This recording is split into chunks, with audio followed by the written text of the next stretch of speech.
Hey guys, welcome back to my channel. তোমরা সবাই কেমন আছো? আশা করি ভালো আছো।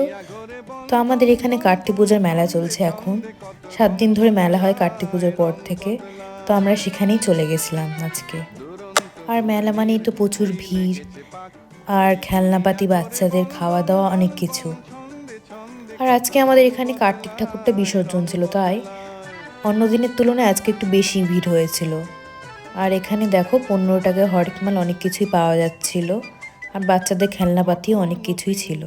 আর এসব খেলনাপাতির দিকে নজর না দিয়ে আমি চলে গেলাম ঠাকুরটা দেখে নিতে আগে, কারণ ঠাকুরটা আজকে ভাসান ছিল।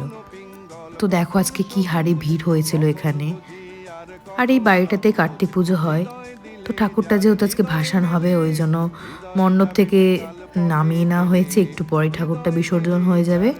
তো এই বাড়িটাতেই প্রতি বছর কার্তিক পুজো হয়। এটা মনে হয় রাজবাড়ি বা জমিদার বাড়ি কিছু একটা হবে, বংশ পরম্পরা ধরে তাদের।